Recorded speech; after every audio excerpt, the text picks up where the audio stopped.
जनाधार वाली पार्टी का जो हश्र हुआ है उसके का क्या कारण है, कहाँ चूक हुई, इन सारी बातों को लेकर के अलग अलग तरह से विवेचना हो रही होगी। लेकिन मेरी विवेचना आज उससे थोड़ा अलग है। जो सबको सिंक करके और तेजस्वी यादव से जोड़ करके देखा गया, क्या उससे बाहर होंगे?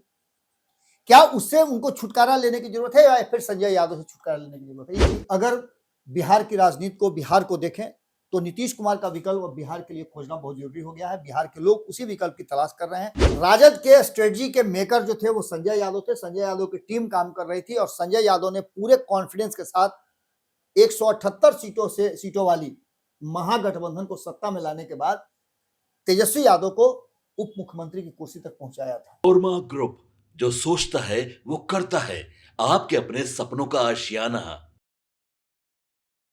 नमस्कार, मैं दीपक, देख रहे हैं आप भारत लाइव। देखिए, ये हमारा खास कार्यक्रम इनसाइड स्टोरी है। बिहार की राजनीतिक में एक अलग ही भूचाल मच गया। तेजस्वी यादव मीटिंग बुलाते हैं, उसके बाद तेजस्वी यादव की मीटिंग की जो चर्चाएं हैं वो पूरी बिहार में तेज हो जाती है।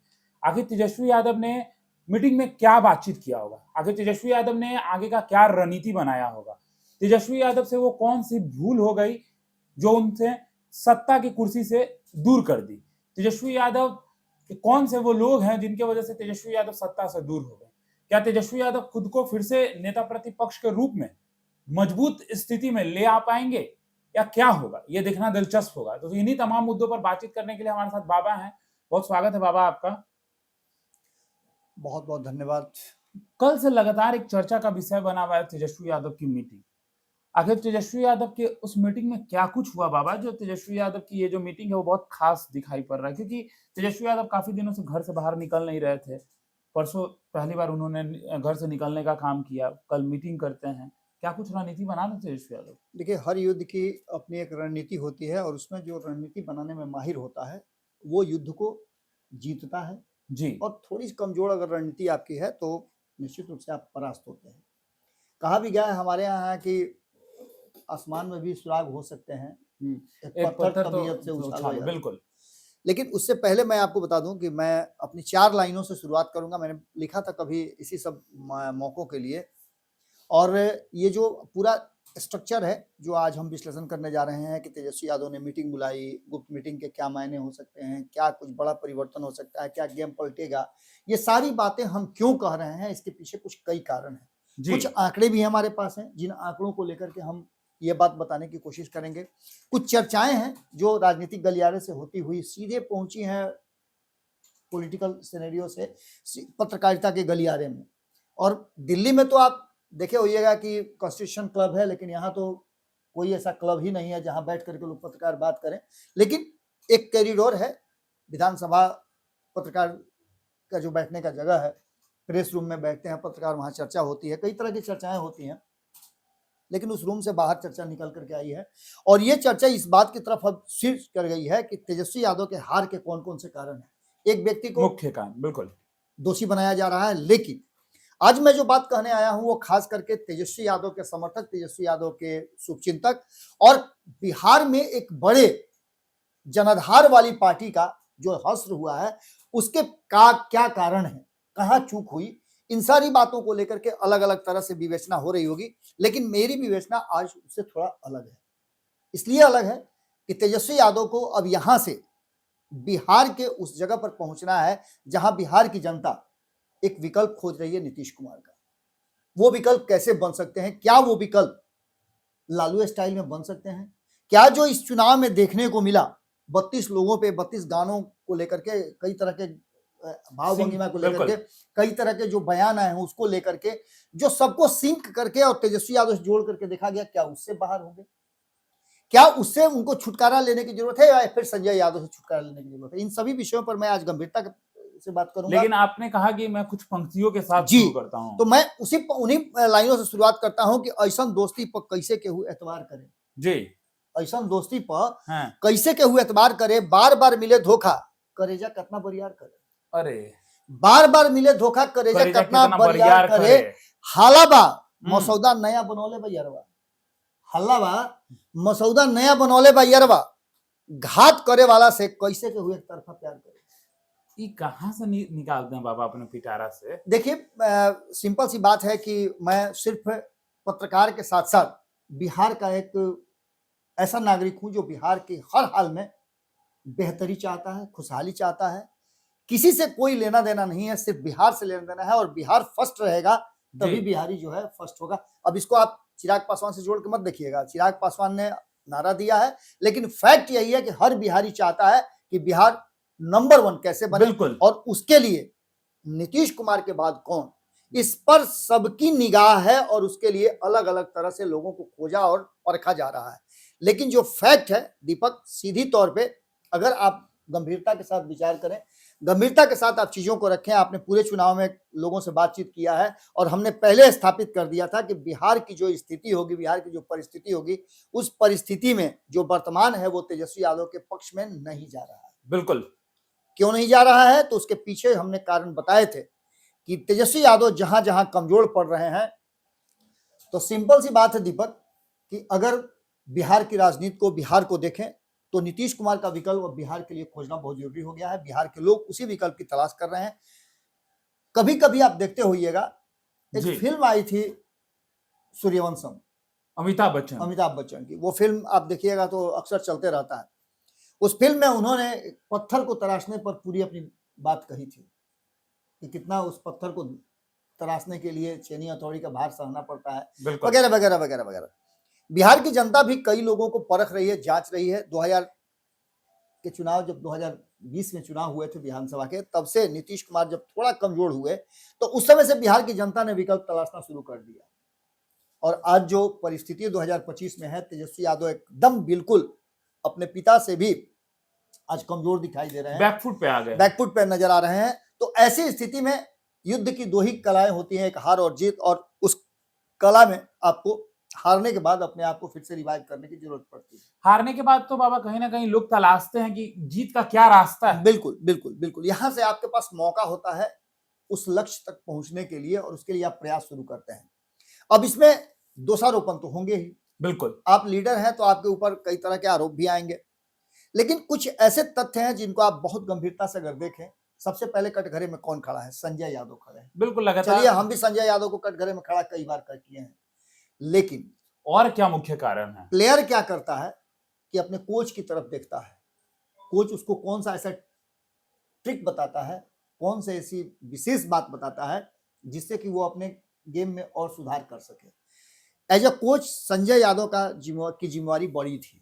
संजय यादव ने कोशिश किया, उस कोशिश में कितने कामयाब हुए वो रिजल्ट से पता चल रहा है। लेकिन ये जरूरी नहीं है कि हर बार आप परीक्षा देते हो, बहुत और बढ़िया पास ही। पढ़ाई किए हो, फिर भी आप 100% अंक लेकर के आए, ये हो नहीं सकता। बिल्कुल तो ऐसी स्थिति में संजय यादव को यदि कसौटी पे कसना होगा तो 2015 के संजय यादव से शुरुआत करनी होगी, क्योंकि संजय यादव का जब उदय हुआ, जब वो आए तो तेजस्वी यादव के साथ गिफ्ट में आए। आपको याद होगा कि तेजस्वी यादव ने 2015 में राजनीति में प्रवेश किया था, पहली बार चुनाव लड़े थे, पहली बार उप मुख्यमंत्री बने, और संजय यादव उसके सूत्रधार थे। राजद के स्ट्रेटजी के मेकर जो थे वो संजय यादव थे। संजय यादव की टीम काम कर रही थी, और संजय यादव ने पूरे कॉन्फिडेंस के साथ 178 सीटों वाली महागठबंधन को सत्ता में लाने के बाद तेजस्वी यादव को उप मुख्यमंत्री की कुर्सी तक पहुंचाया था। क्या उस संजय यादव को आप भुला सकते हैं? संजय यादव ने सिर्फ वही नहीं किया, 2015 में सब कुछ हुआ, सत्ता में आई राजद, नीतीश कुमार की उसमें भूमिका कही जाती है, लेकिन नीतीश कुमार से ज्यादा सीटें किसे आई? राजद को आई थी। बिल्कुल आई थी। तो निश्चित रूप से उस संजय यादव को भी याद कीजिए, जिस संजय यादव ने नीतीश कुमार से ऊपर सुपर सीएम बना करके राजद को रखा, टक्कर दिया।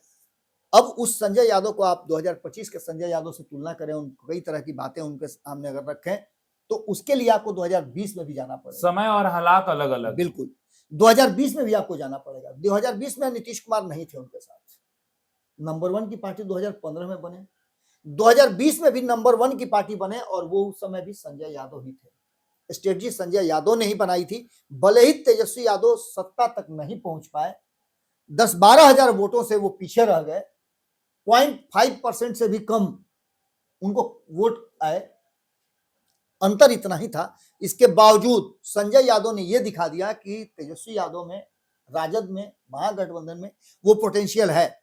लेकिन इसके साथ साथ आपको उन बातों को भी देखना होगा कि तेजस्वी यादव को मुख्यमंत्री तो बना ही लिए थे, अगर उपेंद्र कुशवाहा उनसे अलग नहीं होते, अगर उनसे जीतन राम मांझी अलग नहीं हुए होते, अंतिम समय में मुकेश सहनी उनके बीच मीटिंग से सीट शेयरिंग के समझौता के लिए जब प्रेस कॉन्फ्रेंस किया जा रहा था, जी तब छोड़ करके पीठ में खंजर की बात करके भाग गए थे।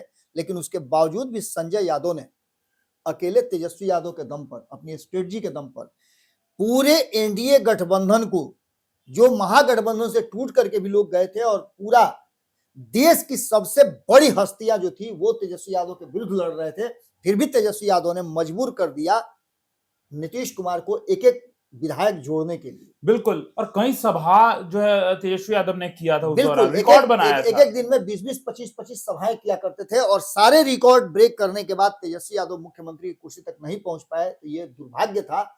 और उसके बाद आप समझिएगा कि नीतीश कुमार को मजबूर होना पड़ा, अपनी कमजोरी को फिर से रिवाइव करने के लिए नीतीश कुमार को एक बार फिर से जरूरत पड़ी तेजस्वी यादव की, और वहां भी संजय यादव ने ही स्ट्रेटजी बनाई थी। नीतीश कुमार जब आए तो सरकार में आने का, 17 महीने की सरकार में जो संजय यादव ने स्ट्रेटजी बनाई थी 10 लाख लोगों को सरकारी नौकरी देने का, उस नौकरी को दिलवाने में नीतीश कुमार के साथ सहयोग करके तेजस्वी यादव ने पूरा किया। उसमें भी संजय यादव की बड़ी भूमिका थी।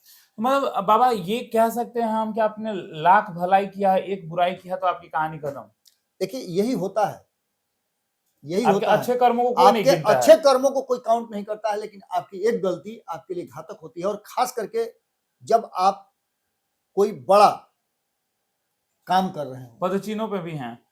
सबसे बड़ी बात यह है कि 2020 की भी तुलना करें तो 2015 से बेहतर प्रदर्शन किया गया। भले ही 5 सीटें कमाई, लेकिन नंबर 1 की पार्टी अगर कोई बन करके उभरी, आरजेडी। आरजेडी आई। अब इस पर एक बात और कह सकते हैं आप, सवाल आपके पास हो सकता है कि आप ये बात तो कह रहे हैं, लेकिन तब उपेंद्र कुशवाहा और चिराग पासवान दोनों अलग थे। जो सीटें बढ़ी उसमें इन दोनों का बड़ा योगदान था, क्योंकि नीतीश कुमार को वहां कमजोर किया गया। चलिए इस बात को भी मान लेते हैं, लेकिन इसके बावजूद आज जो परिस्थिति और स्थिति है कि आज भी 40 के आसपास ऐसी सीटें हैं जिसमें हार जीत का आंकड़ा जो है बहुत कम है। लेकिन बाबा आपने जैसा कहा कि उपेंद्र कुशवाहा और चिराग पासवान की बात की जी। लेकिन अगर 2025 की हम बात करें तो तेजस्वी यादव या आरजेडी का जो वोट काटने वाले लोग थे उसमें जनसुराज शामिल था। वही उपेंद्र कुशवाहा जो चिराग पासवान 2020 में नीतीश का वोट काटे, इस बार दोनों एक खेमे में हो गए।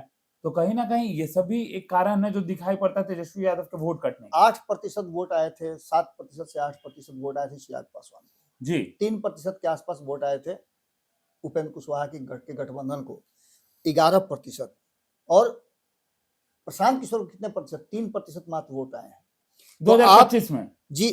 तो ऐसी स्थिति में 2020 वाला फॉर्मूला तो रहा नहीं। बिल्कुल। अब यहां से मैं जो दूसरी बात कहने जा रहा हूं, मैंने क्यों कहा कि जो इस गुप्त मीटिंग के बाद क्या कुछ निकल के सामने आएगा। तेजस्वी यादव ने एक समीक्षा की थी 2024 में, जब चुनाव खत्म हुआ तो उन्होंने समीक्षा की कि आखिर ऐसा क्यों हुआ कि हमारे 75 विधायक होने के बावजूद हम मात्र 30 से 35 विधानसभाओं में आगे रहे और बाकी विधानसभाओं में पीछे रहे। यह भी कहा जाता है, कई लोगों ने यह कहा, कई तरह की चर्चाएं चल रही हैं कि पैसे का लेन देन हुआ, टिकट बांटे गए, खरीदे गए, बेचे गए, ये सारी बातें चलती हैं। बिल्कुल। आप लोगों के पास भी उड़ते उड़ते खबरें आई होंगी। लेकिन आप एक चीज बताइए, बेचने और खरीदने की जो शिकायतें मिल रही हैं, इसके कोई प्रमाण है किसी के पास? प्रमाण किसी के पास नहीं है। बेहतरी के लिए लेकिन बाबा आप समझिएगा, अनीता महतो को टिकट लास्ट में दिया, अशोक महतो की पत्नी को अंतिम समय में टिकट दिया गया, याद है ना आपको? लेकिन बाबा वो जीत करके आई ना।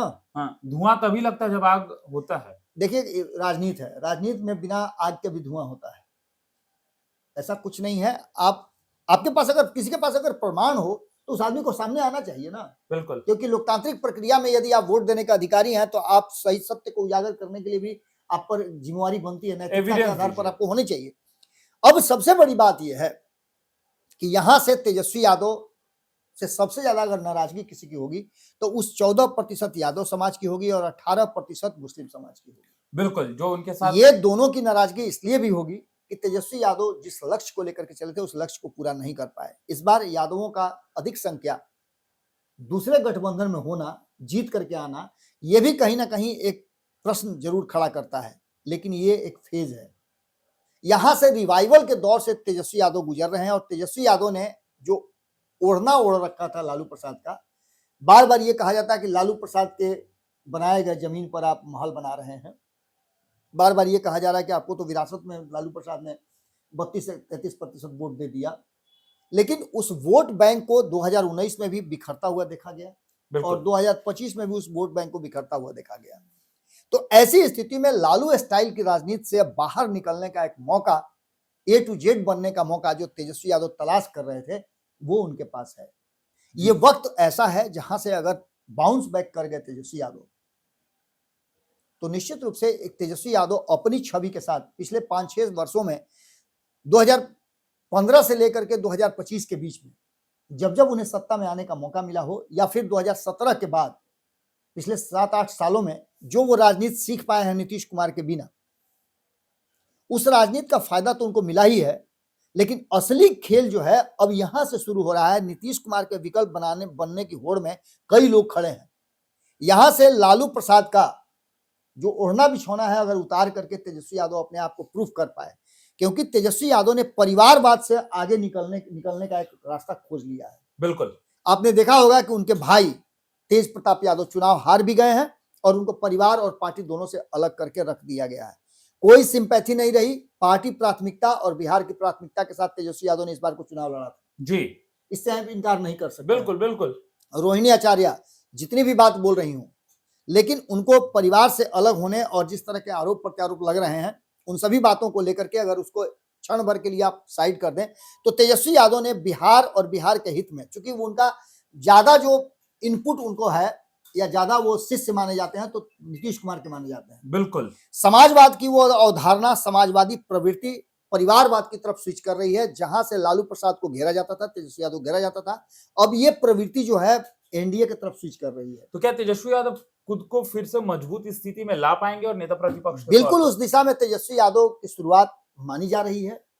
समीक्षा के बाद तेजस्वी यादव जब बाउंस बैक करेंगे, अगर उनमें वो गट्स होगा, तो तेजस्वी यादव 2017 में वापस आए थे, और जिसका नतीजा था कि 2020 में उनका प्रदर्शन बेहतर हुआ था।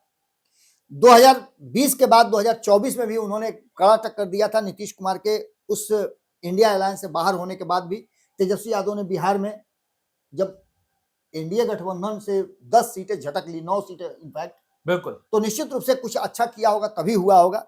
इन सारी बातों को लेकर के लालू स्टाइल की राजनीति को किनारा करके जब तेजस्वी स्टाइल की राजनीति की शुरुआत होगी, परिवारवाद से बाहर निकल करके वो समाजवाद की तरफ स्विच कर रहे हैं, तो ऐसी स्थिति में कहीं ना कहीं तेजस्वी यादव की समीक्षा उस बात को लेकर के करनी होगी कि उनको कॉन्फिडेंस अपने लोगों पे करना होगा।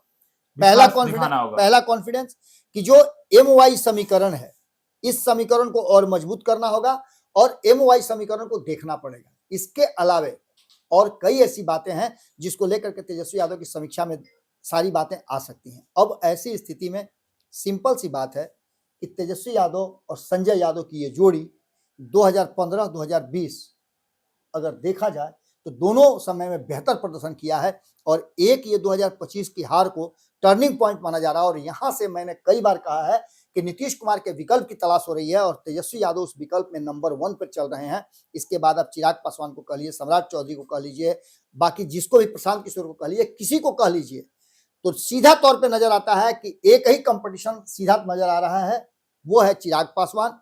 क्योंकि चिराग पासवान और प्रशांत किशोर के अलावा अगर बात हम भारतीय जनता पार्टी की करें, तो भारतीय जनता पार्टी कभी भी किसी एक पर नहीं, कभी भी अपने नेता बदल देती है और कभी भी किसी खास को ला करके सामने रख देती है। तो निश्चित रूप से तेजस्वी यादव का कंपटीशन चिराग पासवान से है, प्रशांत किशोर से है, और उनके स्तर तक या उनसे आगे निकलने की होड़ में कुछ अलग करना पड़ेगा। उस अलग की तैयारी हो सकता है कि इस हार के बाद तेजस्वी यादव को समझ में आ जाए और यहां से वो अपने आप को बदलें।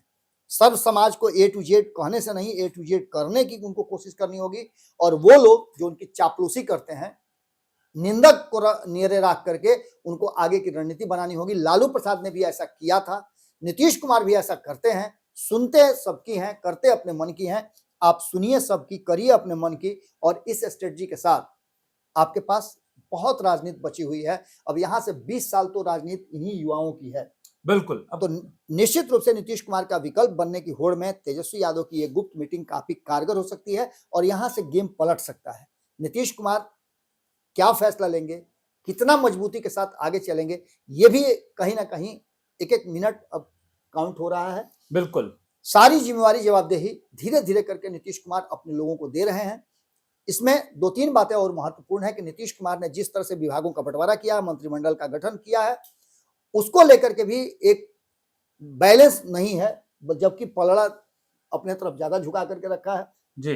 भारतीय जनता पार्टी को भी एहसास हो रहा है कि नीतीश कुमार ने 50-50 का रेशियो रखा है, 100% अपने पास रख करके उसमें से 25% दे दिया है भारतीय जनता पार्टी। बिल्कुल। तो ऐसे में निश्चित रूप से बिहार की राजनीति हमेशा चौंकाती है और उस चौंकाने के लिए, चौंकने के समय तेजस्वी यादव को मजबूत रहना पड़ेगा, तैयार होना पड़ेगा और उसके लिए उनको संजय यादव की अभी भी जरूरत है। संजय यादव को उतना ज्यादा नहीं दोषी बनाया जा सकता है जितना उनको बनाया जा रहा है। फैक्ट तो यही है कि संजय यादव ने ही स्ट्रेटजी बना करके 15 और 20 में तेजस्वी यादव को मुख्य धारा में लाया था और उनको एक नेता के रूप में स्थापित किया था। आगे भी ये सिलसिला निश्चित रूप से जारी रहेगा। तो चलिए अब ये देखना दिलचस्प होगा कि तेजस्वी यादव क्या कुछ कदम उठाते हैं और तेजस्वी यादव खुद को और मजबूत कैसे करते हैं। आप हमारा खास कार्यक्रम इनसाइड स्टोरी देख रहे थे। धन्यवाद। आपके सपनों को हमने सजाया है, ई होम्स पैनोरामा को हमने बनाया है। ई होम्स मेरा एक सपना था जिस पे मैं पिछले 4 साल से काम कर रहा था। हमने जो बनाया है वो सबने है माना। ई होम्स पैनोरामा में हो आपका भी आशियाना। और फाइनली हमने 2021 में इस प्रोजेक्ट को लॉन्च किया। बहुत लोग अप्रिशिएट कर रहे हैं कि पूर्णिया जैसे शहर में, बिहार के, एक तो बिहार की बात करें उसमें भी पूर्णिया जैसे छोटे जगह में इस तरह का लाइफस्टाइल देना, ये सुन के हम लोगों को बहुत अच्छा लगता है। ई होम्स में हमने कुछ और भी किया है, जैसे हम जिस जगह में रह रहे हैं हमारे फैमिली सिक्योर हो, उनको सिक्योरिटी का ध्यान में रखा है। आपकी सुविधा और सुरक्षा आपके लिए खास है, ये आपका विश्वास है। इसमें आर्टिफिशियल इंटेलिजेंस का 7 लेयर सिक्योरिटी का हमने इस्तेमाल किया है। लस ग्रीन कैंपस को बनाया है। यदि हमारा बाउंड्री वाल है तो वो वर्टिकल गार्डन है। ये जितनी भी फैसिलिटी होता है एक इंटरनेशनल टाउनशिप में ई होम्स है, ये हम लोग विश्वास नहीं कर पा रहे हैं। जो भी हमारे मित्र, दोस्त या जो भी हमारे बाहर के बाहर आते हैं तो हम लोगों को बहुत अच्छा सुनने को मिलता है और बहुत अच्छा क्रेडिट मिल रहा है। वो सारा हमने सिर्फ एक बिल्डिंग नहीं बनाया, हमने एक बहुत अच्छा लाइफस्टाइल दिया ई होम्स में और मेरा एक सपना था जिसको मैं आज फुलफिल होते हुए देख पा रहा हूँ। ये आपका आवास है। ई होम्स पैनोरामा में अब आपका निवास है। ई homes panorama, luxurious lifestyle redefined.